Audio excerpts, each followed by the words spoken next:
Hallelujah! Welcome back, and this time, he's actually done it. He's only gone and done it. The recording is now finished, so now we get to see the final little bit of information with me. So first was the letter of apology.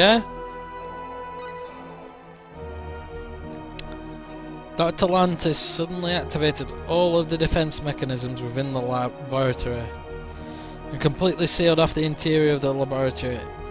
It appears that he somehow became aware of the terrorist attack during the experiments on the information gathering agents Ruprecht and Nicholas. He holed himself up inside the laboratory and appeared to have some kind of modifications.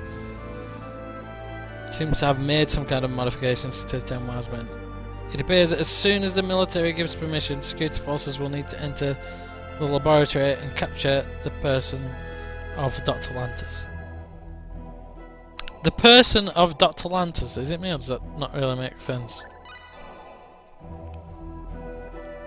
The 10 Wise Men who came out of the interior of the laboratory began indiscriminate attacks on facilities in their vicinity. It appears that for some reason Dr. Lantis has changed their ultimate objective from control of the frontier planets to the annihilation of the entire universe. It's a bit extreme. An entire squadron of mechanized troops that entered the laboratory was completely annihilated. In order to destroy the 10 Wise Men, who continue to run out of control repeatedly, a request has been called out to the planet Need occupation forces will be made.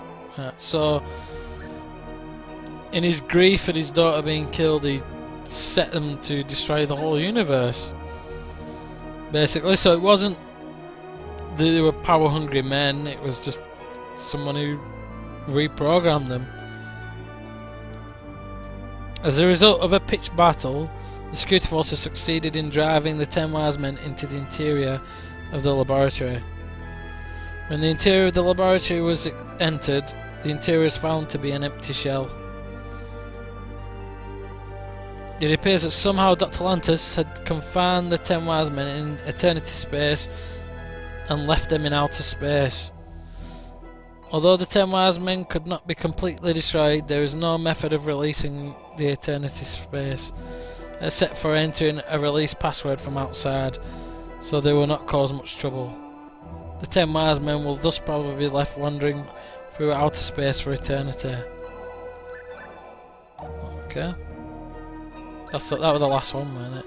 What I already read.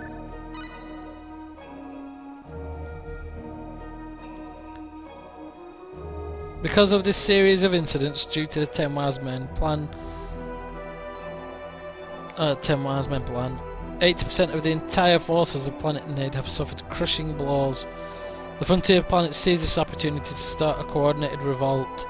It became more and more difficult to suppress these rebel forces. Seeing the gravity of the situation, the Supreme Council of the planet Nid made, or Ned, I don't know how that's pronounced, made the decision to migrate the entire population to an artificial satellite. So did that one I read? The person who... oh no, I don't read this one. The person who had committed suicide inside the laboratory was confirmed to be Dr. Lantis himself without a doubt. Thus this matter came to a resolution. However, one troubling thing was that the remains of the thought routines of Dr. Lantis and his daughter Philia had been left in the computers inside the laboratory. It is feared that perhaps Dr. Lantis had converted his own consciousness into a computer program which was embedded into the as yet incomplete Indalecio. This artificial satellite was named Energy Ned, which would be completely surrounded with a Class 9 super energy field. This would halt the advance of the rebel forces upon the original planet Ned. However, this would also cut off all interaction between us Nedians and the outside world. Together with our migration to Energy Ned, it was decided to impose an information blackout on this entire series of incidents. Thus, all the facts related to the 10 Wise Men defense plan will be purged from history. So there you go. There was a reason that all the stories are the same.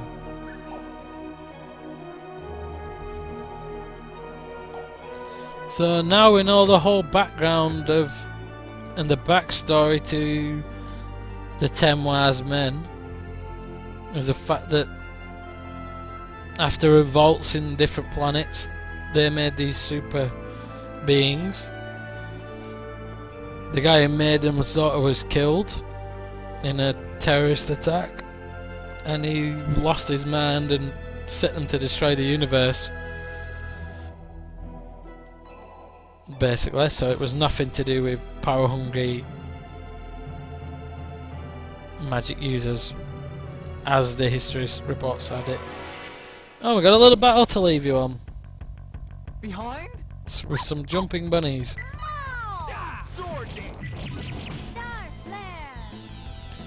And I've actually put Priestess on because, like I said, I'm trying to train her up.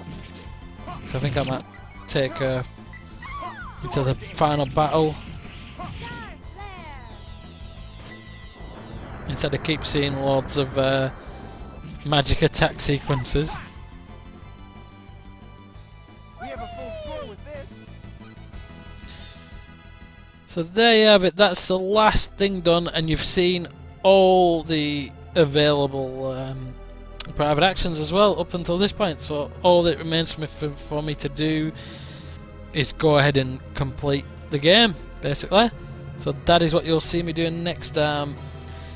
If I decide to take some time off, I'll probably just off camera I'll beef everybody up before the battle. But I don't even know if I need to, really. I might be able to defeat them as is, which in that case I might just plow on and do it straight away. Well, that's all I got time for. Thanks for watching, guys, and continuing to watch and support this series that I've done. It means a lot, and I'll come back with maybe the final couple of videos next time round. Thanks a lot, and I'll see you later.